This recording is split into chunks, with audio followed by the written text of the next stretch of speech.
Assalamualaikum warahmatullahi wabarakatuh. Al-Fatihah biniyatil qubul wa tamami kulli sulin wa ma'mul. Wa salahin syani dhahiran wa batinan wa bi anna Allah yaftahu alina futuhal arifin wa yufaqihna fid din wa yarzuquna kamalal ikhlas wal yakin.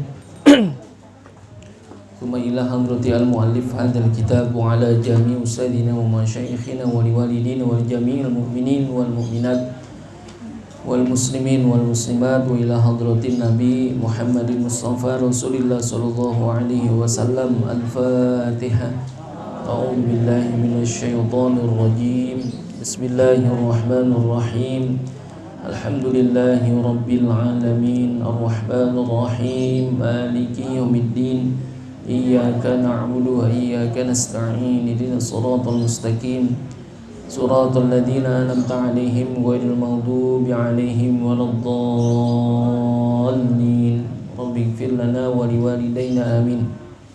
Sekali lagi kita baca Al-Fatihah untuk keluarga kita, orang-orang tua kita, saudara-saudara kita, anak-anak kita yang sedang sakit. Mudah-mudahan Allah angkat penyakitnya, Allah sehatkan badannya, senantiasa dipelihara oleh Allah Subhanahu wa taala. Dan juga buat orang-orang tua kita, guru-guru kita, saudara-saudara kita yang sudah meninggal dunia, mudah-mudahan selalu mendapatkan rahmat dan maghfirah. Allah jadikan kuburnya raudhah min riyadil jannah.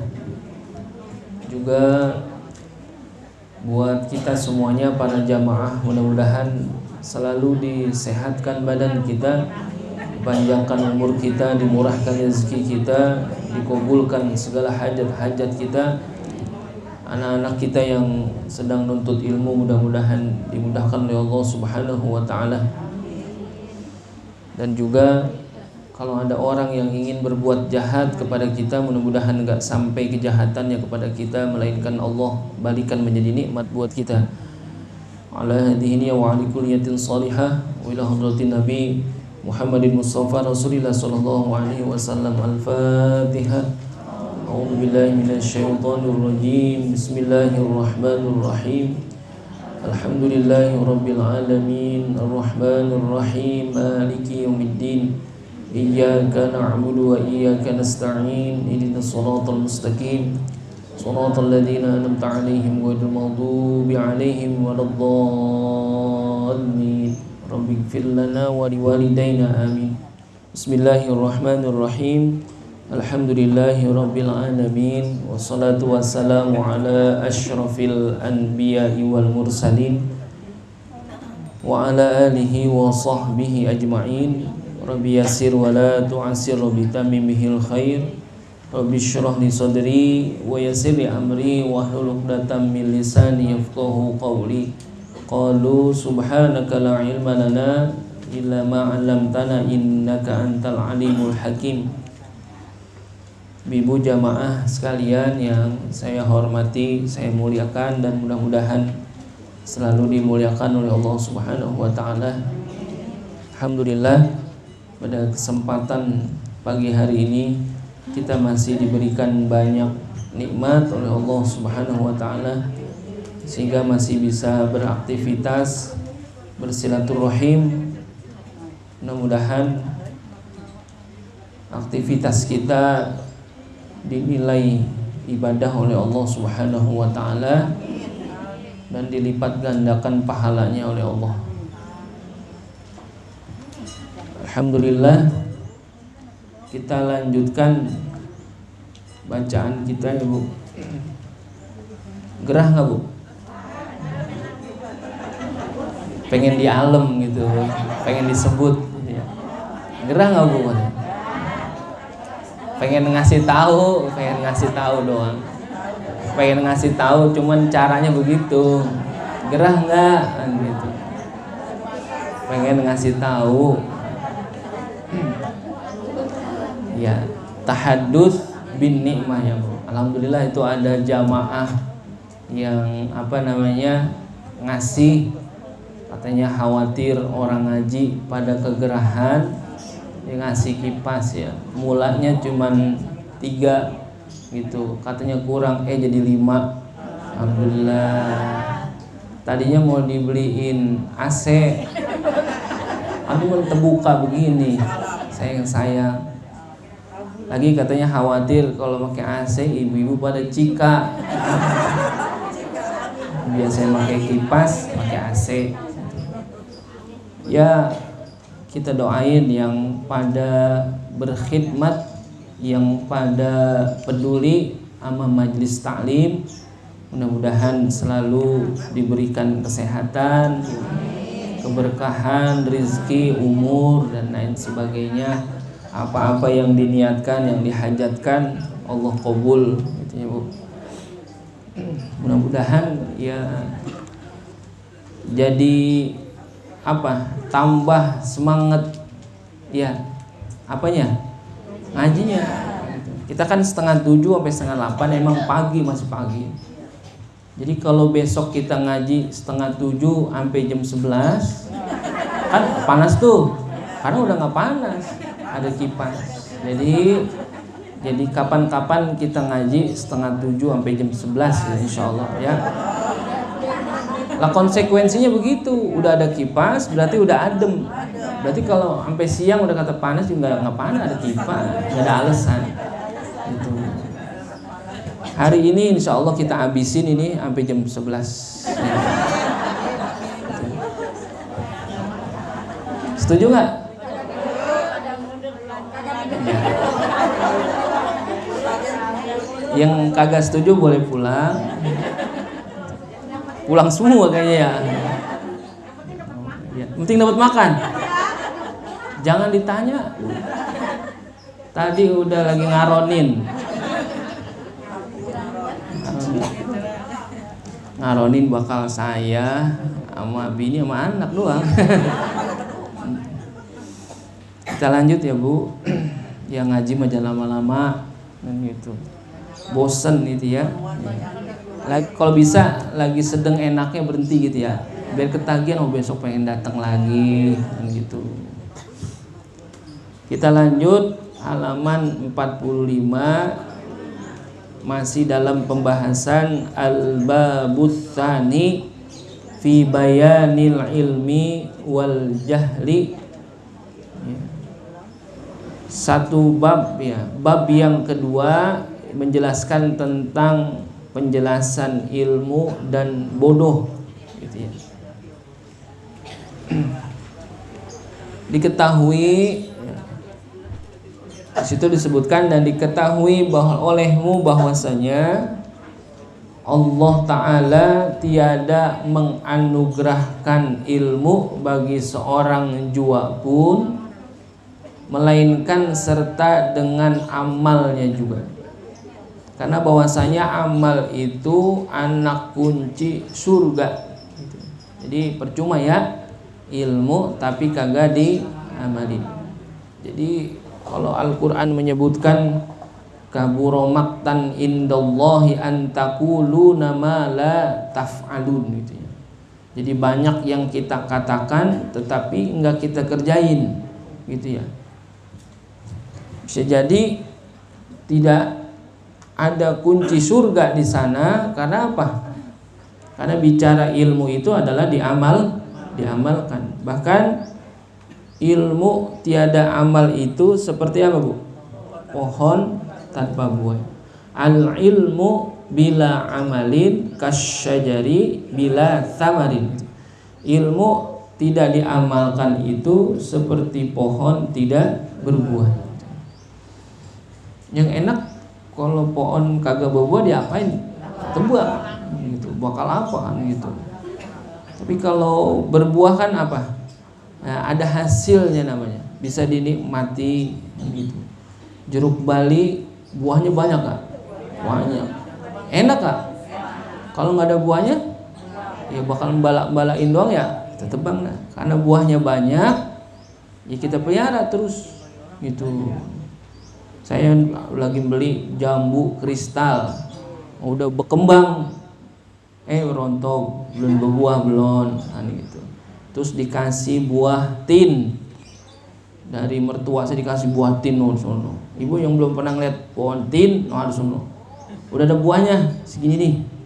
Kemarin udah berapa kali dimakan sama Hasbi tuh, pohon tin gitu ya. Ada lagi buah apa, dongdong, no, ada buahnya ada. Iya. Ini saya lagi mau mesen lagi pohon korma. Gitu. Ya mudah-mudahan berbuah, kan jarang ya. Pohon korma jarang berbuah, mudah-mudahan berbuah. Jadi nanem yang ada hasilnya, iya nggak? Biar apa? Ya buah walaupun sedikit ya, nikmatin seadanya. Tapi alhamdulillah tuh jeruk Bali udah kemana-mana tuh, udah ke Gandul, Pangkalan Jati, Jayaran, mana aja tuh. Udah berapa banyak orang bunting menikmati itu.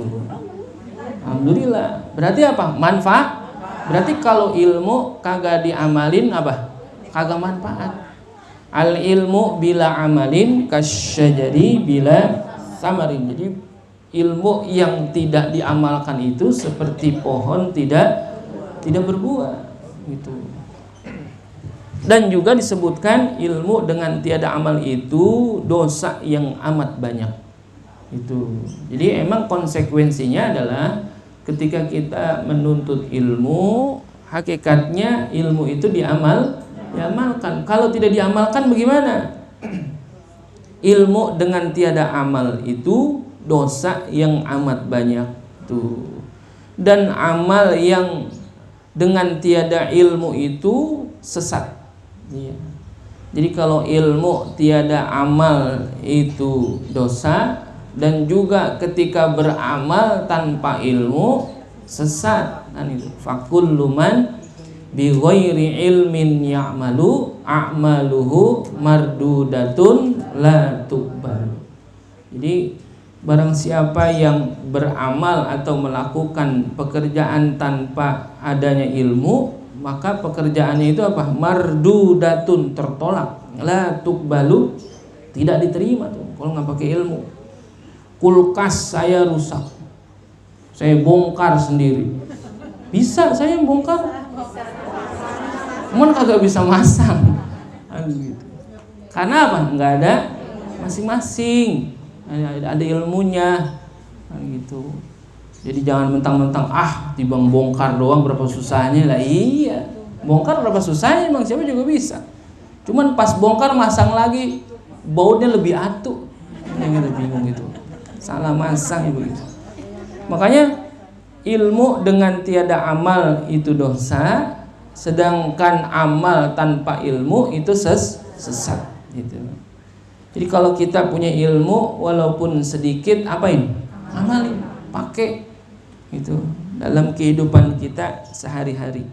Makanya kita di sini minggu pagi nggak usah lah terus, bukan nggak usah atau nggak penting, kita bicaranya yang kehidupan kita sehari-hari, apa urusan sholat kita, urusan akidah kita, itu yang sehari-hari kita pakai. Bukan berarti kita tidak belajar tentang perkara-perkara ilmu yang tinggi-tinggi, bukan.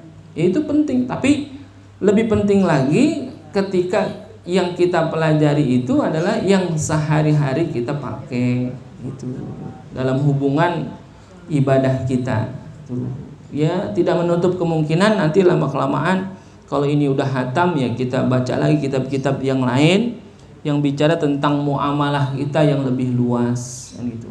Kemarin juga banyak juga pertanyaan, kok nggak bahas tentang jual beli, kok nggak bahas tentang sewa menyewa dan sebagainya, bab tentang muamalah gitu ya. Ya, saya rasa nanti akan ketemu juga babnya, karena sekarang dalam fikih kita baru sampai bab apa kemarin? Salat qashar, baru sampai salat qashar, belum ntar puasa, belum ya zakat, belum haji ya. Nanti insya Allah ketemu fikih muamalahnya. Nah, ini sekarang baru sampai kepada fikih ibadah gitu. Tapi insya Allah itu kita bahas karena penting juga dalam kehidupan sehari-hari. Dan juga maka ketahui olehmu bahwasanya tiap-tiap ilmu yang tiada di dalamnya amal itu, yaitu dosa yang amat besar. dan tiap-tiap amal yang tiada di dalamnya ikhlas itu yaitu kufur, gitu ya. Jadi kalau misalkan ada perintah bahwasanya ilmu itu kudu diamalin, beramal itu kudu pakai ilmu, bicara amal itu juga harus dengan ikhlas. Karena kalau nggak ikhlas itu seperti kufur ya. Firman Allah Subhanahu wa taala menyebutkan la tusyrik billah innasyirka la zulmun azim. Jadi bicaranya jangan pernah engkau menyekutukan Allah, karena sesungguhnya menyekutukan Allah itu apa? La zulmun azim, adalah kezaliman yang sangat besar. Jadi kalau kita punya ilmu wajib diamalin, gitu ya. Dan ketika kita beramal mesti dengan ilmu. Dan ketika kita mengamalkan sesuatu itu harus dengan ikhlas, karena kalau tidak ikhlas sama seperti kufur ya, syirik gitu ya kepada Allah. Nah, ini penyebutan tentang kata-kata syirik kepada Allah, la tusyrik billah innasyirka la zulmun azim. Firman Allah bahwasanya jangan engkau berbuat syirik, karena syirik itu termasuk dosa yang sangat besar. Lalu Rasulullah memberikan penjelasan, keterangan, bicara tentang syirik ya, yang dikhawatirkan oleh Rasulullah Shallallahu Alaihi Wasallam. Apa? Dalam hadis riwayat Imam Ahmad, Rasulullah menjelaskan tentang perkara syirik. Apa? Inna akhwafa ma akhafu alaikum asyirkul asghar. Kata Nabi, yang paling aku khawatirkan gitu ya. Inna akhwafa ma akhafu alaikum gitu ya. Nabi mengatakan sesungguhnya aku sangat khawatir ma akhafu alaikum, dari apa-apa yang dikhawatirkan terhadapmu itu adalah apa? Asyirkul asghar. Bicaranya adalah syirik yang kecil. Itu. Lalu sahabat nanya, sahabat nanya nih, karena ketika itu Rasulullah berbicara di hadapan sahabat, bersabda kepada para sahabat, karena Rasulullah sangat khawatir sekali terhadap perilaku syirik, gitu ya. Syirik kan dosa besar itu ya. Syirik itu termasuk minal kabair. Syirik itu termasuk di dalam dosa-dosa besar syirik. Adapun penyebutan kata-kata syirik, istilah syirik kita dalam kehidupan sehari-hari bisa jadi ada salah, gitu ya, kurang tepat tuh penggunaannya. Lu ngapa sih syirik amat, gitu ya. Jadi kurang tepat kayaknya ya. Nah, iri itu mah kadang-kadang kita salah nyebut juga tuh, kurang tepat. Boleh dilurusin dikit-dikit, itu dilurusin. Kalau salah kan kudu dibenerin ya. Itu jadi kalau lu ngapa sih kalau ada orang beli apa-apa roman syirik amat kan begitu ya. Orang beli kulkas lu syirik kan gitu. Itu bukan apa? Itu bukan situ iri gitu ya. Apa? Iri, hasud ya. Hasud, dengki itu. Pengennya apa? Kenikmatan orang harusnya ke dia, bukan ke orang lain kan gitu ya. Itu bukan syirik, bukan. Iri hati itu mah. Jadi boleh diluruskan itu. Jadi jangan salah, penyebutan syirik itu hakikatnya adalah menyekutukan Allah. Kan syirik itu berseru ya. Berseru artinya bersyarikat, bersyirik. Ada sesuatu yang lain ya, yang ada pada dirinya, bersekutu tuh, syirik namanya. Jadi boleh dilurusin.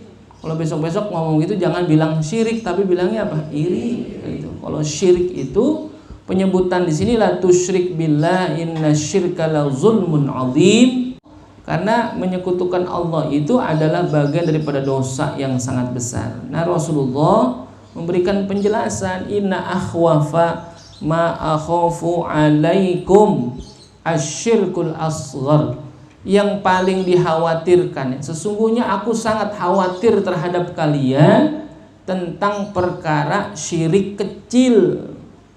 Kalau syirik besar bagaimana?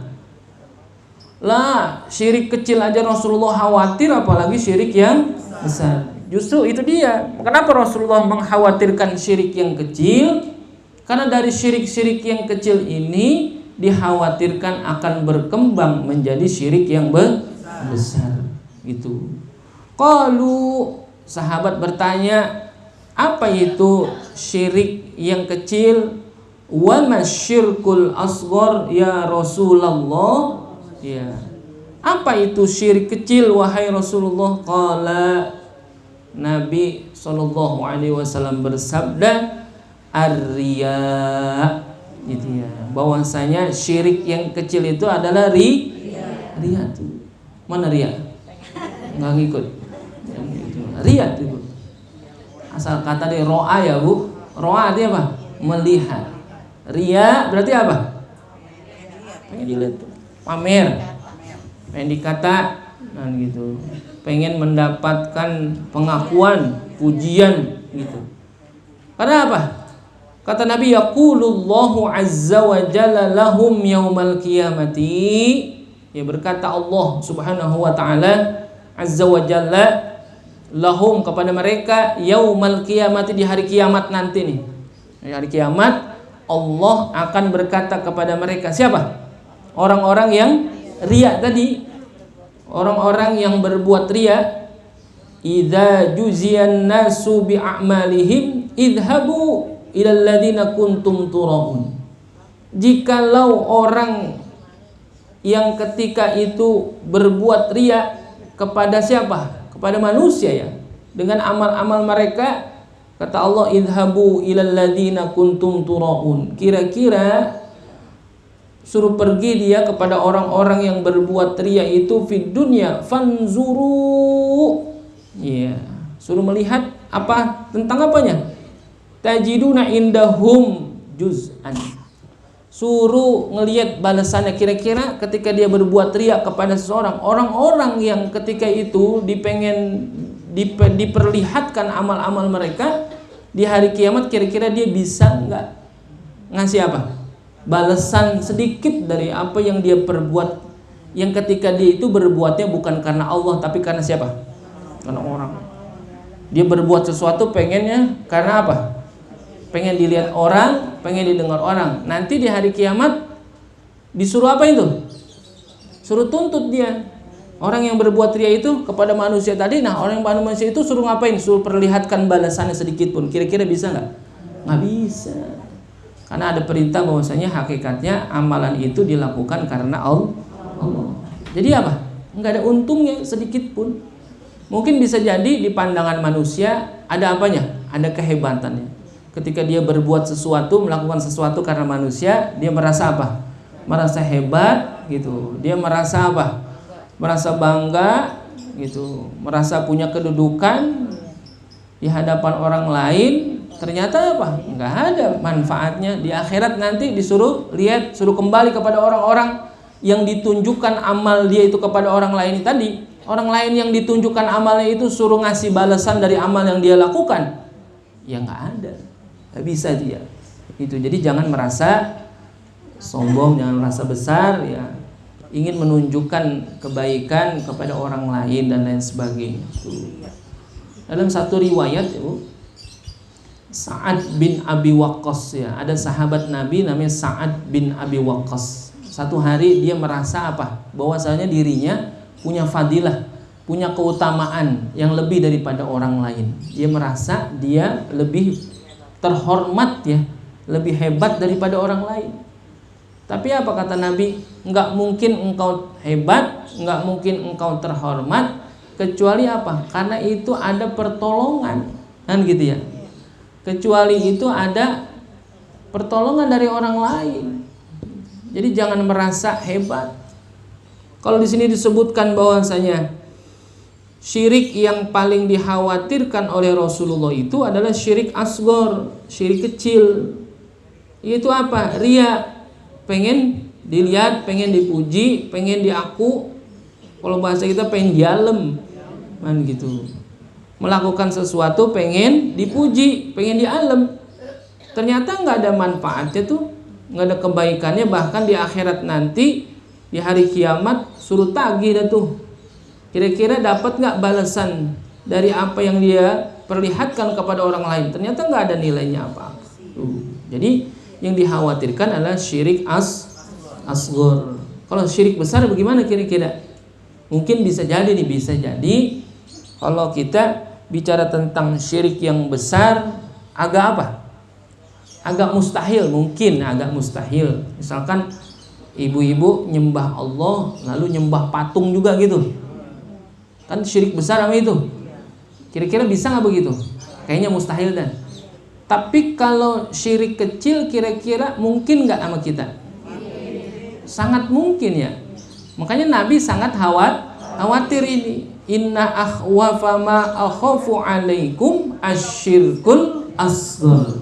Sesungguhnya yang paling aku khawatirkan dari kalian itu adalah ketika engkau berbuat syirik yang kecil.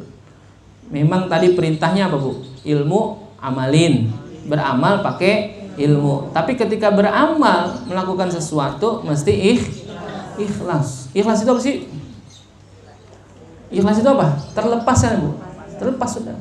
Orang Arab kan kalau ngomong apa? Kalau udah selesai urusan nggak ada apa-apa lagi, khalas kan gitu ya. Khalas berarti apa? Selesai. Kalau ikhlas berarti apa? Terlepas sudah, selesai. Nggak ada apa, nggak ada ikatan apa-apa. Hakikatnya yang dia lakukan apa? Yang dituju hakikatnya hanya Allah. Nah sekarang kalau bicara tentang riya, yang dikhawatirkan oleh Rasulullah, yang bagian daripada syirik yang asghar tadi, bahwasanya kira-kira orang yang riya itu kelihatan nggak? Itu ya, kelihatan nggak orang yang riya? Walaupun bicara riya itu adalah penyakit hati. Sekarang kira-kira ada nggak tandanya? Gitu ya. Tanda kalau emang orang itu kira-kira ada nggak? Nah, ini Sayyidina Ali ya, Bu. Sayyidina Ali radhiyallahu anhu, karramallahu wajhah, salah satu daripada sahabat Rasulullah SAW yang termasuk juga menantunya Rasulullah. Ini disebutkan oleh Imam Ghazali dalam Tanbihul Ghafirin ya, bahwasanya Sayyidina Ali ada menyebutkan ciri-ciri orang yang riya, ciri-ciri orang yang suka pamer, ciri-ciri orang yang suka pengen dapat ujian dari makhluk, dari manusia. Kata Sayyidina Ali, lil murai thalathu alamatin. Bagi orang-orang yang riya, orang-orang yang pengen dilihat, pengen dipuji, pengen mendapatkan pengakuan dari orang lain, pengen jalem, thalathu alamatin, ada 3 tanda. Nah, ini maksudnya apa? Sayyidina Ali ngasih peringatan ini biar supaya kita wanti-wanti gitu ya. Apa wanti-wanti? Nah, hati-hati gitu, khawatir kita termasuk golongan yang ada di dalamnya itu, gitu ya. Ya, karena bicaranya apa? Riya itu syirik kecil, tapi dibenci juga. Khawatir kita melakukan itu, makanya Sayyidina Ali ngasih tahu lil murai thalathu alamatin. Bagi orang yang riya itu ada 3 tanda. Ciri yang pertama, yaksulu idza kana wahdahu. Ini cirinya nih. Orang yang riya itu suka males. Idza kana wahdahu, jikalau dia sendirian. Jadi ketika melakukan sesuatu, perbuatan, amal apapun, kalau dewek-dewek apa? Males. Tidak punya semangat untuk melakukan ibadah kalau dalam keadaan sendirian. Coba ya kita introspeksi ya, terutama diri saya pribadi dah. Kalau lagi sendirian sembahyang, gitu ya. Kalau sendirian sholat, lagi sendirian ngaji, atau lagi sendirian amal-amal apapun, kita apa? Merasa apa? Segen, males gitu ya. Jadi ciri yang pertama itu adalah males kalau lagi sendirian. Yang kedua, wayan syitu idza kana finnas, dan dia rajin banget kalau apa? Idza kana finnas, jikalau lagi banyak orang. Kebalikannya begitu ya. Jadi kalau males lagi sendirian, tapi rajin kalau lagi banyak orang. Kira-kira suka begitu nggak kita ya? Kalau lagi banyak orang istighfar mulu kan gitu. Iya, kalau banyak orang astagfirullah, subhanallah, itu ya, alhamdulillah gitu. Kalau banyak orang begitu, giliran kagak ada orang, bujuk, yang jalan ya. Sholat nih, kira-kira ibu kalau sholat sendiri di rumah qobliyah ba'diyah nggak? Hah? Ya, akuin aja dah gitu ya. Kalau lagi di rumah nih, kan qobliyah ba'diyah yang apa? Yang muakkadah ya. Gitu kan, ada yang ghairu muakkadah, tapi ada yang muakkadah yang senantiasa Rasulullah kerjakan tuh.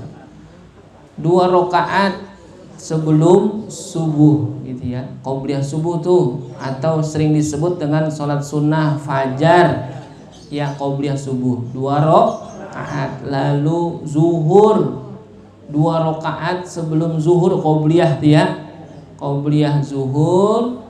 Lalu ba'diyah zuhur 2 rakaat, itu yang muakkadah tuh. Jadi 2 rakaat ditambah 2, 4, tambah tadi ba'diyah zuhur 6, lalu ba'diyah maghrib 8, lalu ba'diyah isya 10. Berarti ada 10 rakaat tuh. 10 rakaat yang sholat sunnah rawatib yang muakkadah. Adapun yang ghairu muakkadah 2 rakaat sebelum zuhur, 2 rakaat sesudah zuhur. Tuh ya.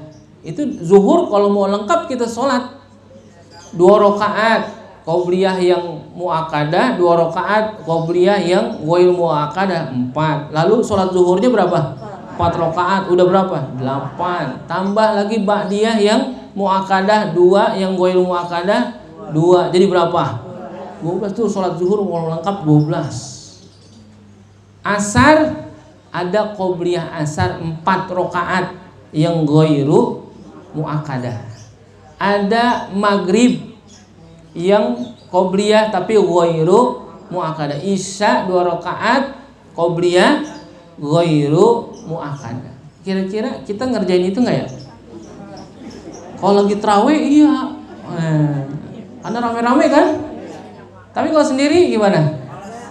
Nah, ini ya kita introspeksi kan. Ini mah kata Sayyidina Ali ya, bahwasanya ada ciri yang mencirikan seseorang itu al-mura'i, orang yang suka ria. Orang yang ria itu yang gimana? Yang males kalau sendirian tapi rajin kalau rame-rame. Gitu. Kalau misalkan hakikatnya ada pada dirinya, dia selalu melakukan itu, tapi itu bagian daripada kebiasaan yang sudah dia lakukan, ya mudah-mudahan itu bukan bagian daripada ria kan gitu. Tapi bisa jadi nih kalau ngelakuinnya rame-rame dalam sholat tarawih karena memang atmosfernya ya, orang-orang semua pada ngerjain, ya kan kita kagak, ayo ngikut dah kan gitu. Tapi herannya kalau di rumah ngapa kagak kan gitu. Ya kan masuk juga ciri yang itu ya. Kalau gini rame-rame ayo semangat. Kalau di rumah enggak, berarti kita masuk dong ciri yang pertama apa? Males idza kana wahdahu. Males kalau dia sendirian. Kerjain juga, misalkan ngerjain juga dia, tetapi enggak sesemangat ketika lagi rame-rame. Sholat kalau nggak ada orang biasanya Allahu Akbar. Gila ada orang Allah gitu ya. Ya bisa jadi kan gitu. Sholat nih, kalau kagak ada mertua dia biasa aja sholatnya. Cuman gila ada mertua, Allah, apalagi bukan mertua, baru calon mertua. Calon mantu suruh jadi imam. Rakaat pertama kahfi dia bacakan. Rakaat kedua Yasin dia baca tuh. Luar biasa.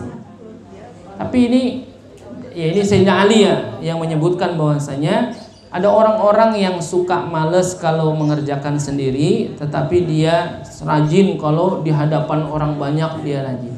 Gitu. Kalau nggak ada orang dia kagak naruh di kotak. Kalau ada orang mau naruh pakai ditarik dulu. Salah narik 1.000. Bisa jadi ya Bu, gitu ya. Maksudnya khawatir gitu ada pada diri kita, yaitu apa? Orang yang males suka sendirian, ketika rame-rame dia rajin. Naudzubillah. Ya mudah-mudahan kita sebaliknya gitu ya. Atau dua-duanya mau sendiri kek, mau rame-rame, hakikatnya tetap semangat kan gitu. Gue nggak ngaji dia kagak ngaji wah. Kalau nggak ada temennya gue jadinya kan begitu ya. Ya kan ngaji mah jangan karena orang. Emang kita pengen berangkat ya berangkat aja dah. Gitu. Baru 2 tuh. Yang ketiga kata Sayyidina Ali, ciri-ciri orang yang suka riya itu adalah wayazidu fil amali idza unsiya alaihi wa yanqusu idza dzumma.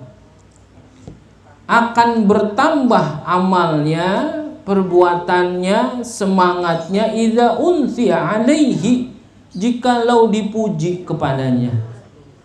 Wa yanqusu idza dzumma, dan akan berkurang, yanqusu berkurang ya, amalnya, semangatnya idza dzumma, jikalau diapain? Dihina, diolok-olok kan gitu. Jadi kalau dipuji barulah kita apa? Bangga, semangat dah tuh gitu. Tapi kalau misalkan ada sesuatu yang dihina atau sesuatu yang kagak enak, justru kita malah apa? Malah kendor. Nah itu juga termasuk dalam ciri-ciri yang apa? Riya. Ciri-ciri yang ingin dipuji kan gitu. Bahwasanya perbuatan kita tidak tulus kepada Allah Subhanahu wa taala. Dipuji. Rajin amat po pagi-pagi. Wah iya. Nah, makin dipuji makin ngampul. Jalan kagak nepak itu dia. Saking apanya? Ya semangat. GR kalau kata semua GR katanya. Muatan GR katanya. Dipuji gitu. Kalau kita bicara amal, mau dipuji kek, mau kagak kek, gitu, mau dihina, mau kagak kek, hakikatnya memang amal yang kita lakukan itu hakikatnya karena Allah. Jadi nggak ada hubungannya semangat kita, nggak ada hubungannya malesnya kita karena siapa? Karena manusia. Tapi hakikatnya memang kita niatkan karena Allah. Nah ini yang dikhawatirkan ya oleh Rasulullah, bahwasanya tentang perkara akhwaf ya. Inna akhwafa akhafu alaikum asyirkul asghar. Bahwasanya yang dikhawatirkan oleh Rasulullah terhadap diri kita adalah berbuat syirik ya. Ini syirik yang kecil ya. Dikatakan syirik kecil itu adalah ar-riya, yaitu memperlihatkan amal kita kepada orang lain dalam rangka ingin dipuji, dalam rangka ingin mendapatkan pengakuan dari manusia. Ternyata orang yang riya kagak dapat apa-apa. Di hari kiamat suruh tagih ketika dia menunjukkan amal itu kepada orang lain. Tagih kepada orang lain yang dulu dia tunjukkan amal itu, dia nggak dapat apa-apa. Nah, Sayyidina Ali mengatakan ciri-ciri daripada orang yang riya yaitu tadi males kalau sendiri, rajin kalau rame-rame, bertambah amalnya kalau dipuji. Kalau dihina amalnya malah berkurang. Berarti apa? Keluar daripada hakikat innamal a'malu binniyat. Bahwasanya segala sesuatu amal apapun itu tergantung dengan niatnya. Kan gitu. Ini kan menjadi apa? Penyakit, Ibu. Ya, penyakit ya, syirik ya. Syirik asal jadi penyakit kita, penyakit hati kita. Sehingga amal-amalan yang kita lakukan kagak ada apanya? Enggak ada pahalanya, enggak ada balasannya, enggak ada nilainya di sisi Allah. Sedangkan kalau tadi memang perintahnya ilmu itu kudu diamalkan dan beramal itu kudu dengan ilmu, ternyata beramal pun apa? Harus dengan ikhlas gitu. Orang beramal dengan tiada ikhlas ya enggak ada nilainya apa-apa. La tusyrik billah inna syirka la zulmun azim. Jangan sekutukan Allah Ta'ala itu dengan satu, bahwasanya menyekuti Allah itu adalah aniaya atau dosa yang sangat besar. Dan itu bahwasanya riya itu menyekutukan yang sangat besar, maka takut olehmu daripadanya, karena bahwasanya bagimu iman, dan iman itu tiada hasil ia melainkan meninggalkan syirik.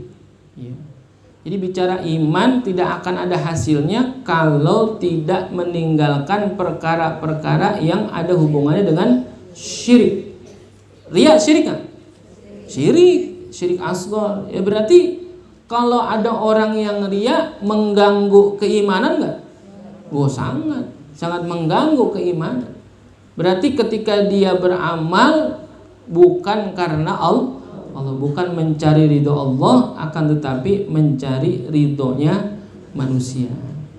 Dan ketahui olehmu bahwasanya bebel, bodoh gitu ya, itu adalah keji yang terlebih keji daripada segala yang keji, karena bahwasanya bebel itu terlebih hampir kepada syirik, ya, pada syirik daripada urat lehermu, maka takut olehmu daripadanya.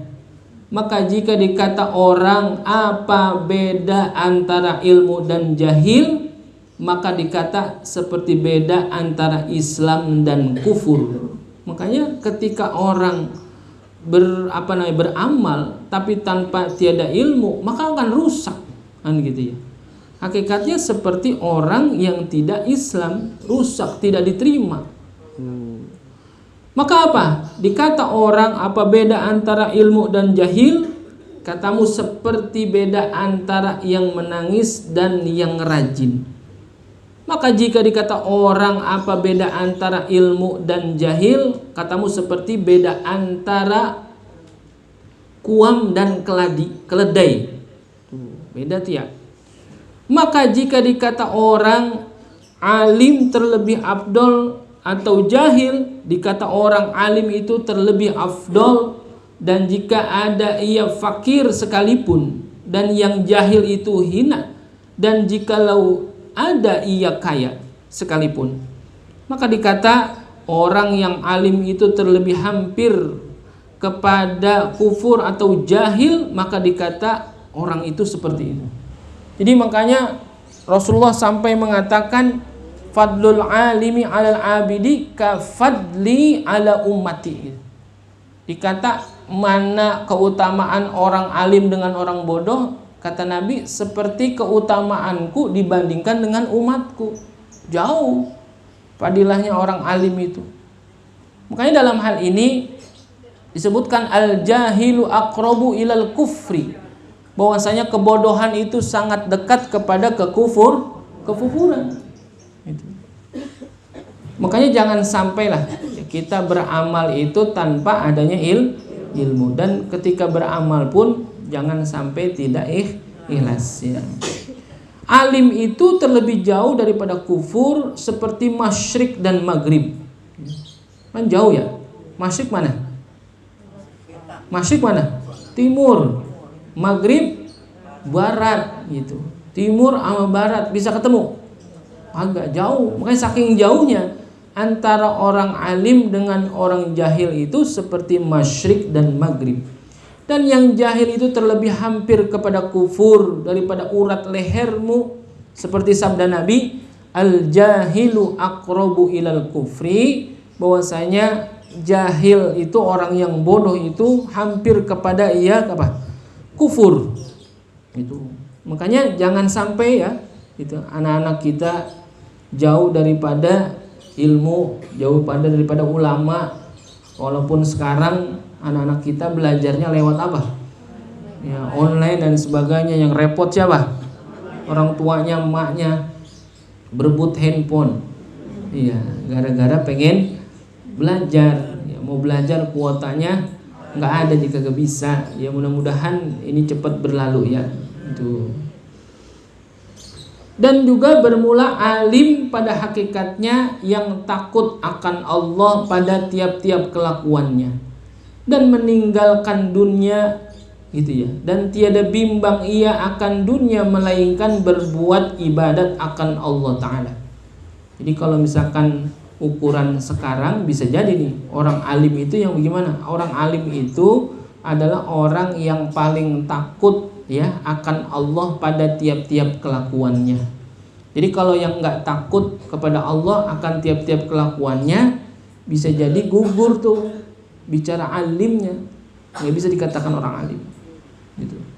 Dan yang meninggalkan dunia, maksudnya apa? Zuhud ya, zuhud, meninggalkan dunia. Al-Quran menyebutkan innama yakhshallahu min ibadihil ulama. Tidak ada yang lain orang yang lebih takut kepada Allah kecuali siapa? Ulama. Karena dia paling tahu tentang apa? Hakikat hukumnya. Kalau sekarang ada ulama kagak takut gitu ya. Ada ulama kagak takut sama Allah. Artinya nggak takut tentang perkara-perkara halal dan haram. Bagaimana? Apakah sah dikatakan ulama? Ya nggak sah gitu. Karena ulama itu paling takut. Al-Quran menyebutkan innama yakhshallahu min ibadihil ulama. Tidak ada lagi yang paling takut kepada Allah kecuali adalah ulama itu. Dan yang meninggalkan dunia dan tiada bimbang ia akan dunia melainkan berbuat ibadat akan Allah Ta'ala. Nggak bimbang lagi dia. Bagaimanapun urusan-urusan dunia hakikatnya sudah apa? Ada jaminan dari Allah dan dia zuhud. Tapi ingat ya Bu, zuhud itu bukan meninggalkan dunia semata-mata, bukan. Zuhud itu artinya memandang lebih utama akhirat dibandingkan dunia gitu. Kan perintahnya emang suruh ngapain? Wabtagi fima ataqallahu daral akhirah wala tansa nasibaka minad dunya. Jadi mana duluan? Dunia dulu apa akhirat dulu? Hah? Kalau kita hidup ya dunia dulu baru akhirat. Tapi perkara yang mesti dicari apa duluan? Akhirat dulu. Wabtagi fima ataqallahu daral akhirah. Tuh jelas. Allah suruh ngapain? Suruh cari tentang perkara urusan akhirat. Tapi apa? Ketika kita lagi mencari akhirat, wala tansa nasibaka minad dunia. Tapi jangan lupa juga tentang apa? Nasib urusan kita di mana? Di dunia. Jadi jangan apa? Bicara zuhud bukan berarti melupain dunia, bukan. Zuhud itu memandang lebih utama urusan akhirat dibandingkan urusan dunia. Kalau kita sekarang kira-kira gimana? Mana duluan? Lebih kita utamakan dunia apa akhirat? Ya, kita ngaku juga dah. Ya, emang dunia dulu, dunia dah, akhirat ke belakang. Padahal perintahnya suruh kejar urusan akhirat, tapi jangan lupain berarti dunia nomor 2 itu. Entah kita tidak mendapatkan keuntungan di dunia, yang penting kita dapat keuntungan di akhirat itu lebih utama. Tapi kan kita ngelihatnya yang zohir ya, yang di hadapan kita yaitu apa? Perkara urusan dunia, urusan akhirat mah ya nanti dah belakangan. Nanti kita emang nggak kelihatan, balasannya nggak kelihatan, gitu. Makanya ketika bicara ulama, orang-orang alim, orang-orang yang berilmu punya derajat yang tinggi dibandingkan dengan yang lain. Ketakutannya kepada Allah juga lebih tinggi dibandingkan kita manusia biasa. Dan juga bicara tentang memandang urusan akhirat dan urusan dunia, ulama itu lebih apa? Lebih utama zuhudnya. Tuh, bicara zuhud. Dan nggak ada kebimbangan di antara mereka tentang urusan dunia. Kekhawatiran mereka itu pada hilang. Karena apa? Karena kedekatannya kepada Allah dengan ilmunya. Tuh, yakin ya? Ya, tapi susah juga kita juga. Kita nggak punya beras puyeng juga ya. Bimbang kan begitu. Emang perkaranya di hadapan kita. Tapi kalau di sini disebutkan hakikatnya orang-orang yang alim itu senantiasa zuhud dan senantiasa tidak bimbang dalam urusan-urusan dunia mereka, melainkan beribadat kepada Allah Subhanahu wa taala. Maka jika dikata orang apa jahil, pada hakikatnya yaitu yang tiada takut daripada Allah taala, tiap-tiap segala keraknya, dan yang tiada meninggalkan dunia dan bimbang ia akan dunia seperti anjing buas. Maka jika dikata orang apa orang yang alim itu yang terlebih baik atau orang yang abid, jawabnya adalah orang alim terlebih utama daripada orang yang abid. Ya, bisa jadi orang yang abid, orang yang ahli ibadah, ibadahnya tidak didasari oleh ilmu. Paling jauh derajatnya orang-orang yang alim itu, orang-orang yang berilmu. Karena bahwasanya orang yang abid itu berkehendak kepada alam, seperti sabda Nabi, fadlul alimi alal abidi ka fadli ala ummati. Kata Nabi, keutamaan orang alim dan orang yang ahli ibadah itu seperti keutamaanku terhadap umatku. Jadi jauh. Bahkan dalam hadis yang lain disebutkan al-alimul wahidu akramu indallahi min alfi syahid.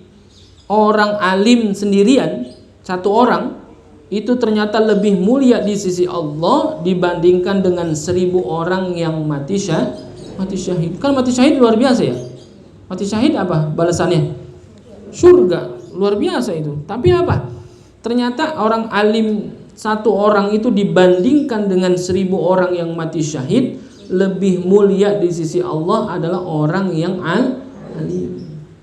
Karena bisa jadi orang yang mati syahid itu hakikatnya dia bukan orang yang alim, tanpa ilmu, diajak berperang, ayo, dan gitu. Matilah dia dalam keadaan syahid. Tetapi kemuliaan itu yang Allah tunjukkan adalah dengan ilmu. Sebagaimana ayat yang kemarin ya, yarfa'illahu alladhina amanu minkum walladhina utul ilma darajat. Yang Allah angkat derajatnya itu adalah keimanan dan juga tentang ilmu, memiliki ilmu pengetahuan. Oleh karena itu, ibu-ibu jamaah sekalian, mudah-mudahan kita termasuk orang-orang yang selalu diberi semangat untuk menuntut ilmu, dan ketika sudah mendapatkan ilmu itu kita amalkan dalam kehidupan kita sehari-hari. Kita ajarin dah. Gak usah jauh-jauh, minimal siapa? Keluarga kita. Anfusakum wa ahlikum nar. Pelihara dirimu dan keluargamu daripada api neraka. Kan gitu. Jadi jangan bakal bangga-banggaan. Ada orang ngaji bakal bangga-banggaan ya. Lah gua udah ngaji. Kan gitu. Jangan. Jadi ilmu itu bukan untuk dibanggakan, tapi ilmu itu untuk diamalkan sekalipun sedikit. Cukup ya Bu? Wallahu subhanahu wa ta'ala a'lamu. Terima kasih. Kurang lebih mohon maaf. Assalamualaikum warahmatullahi wabarakatuh.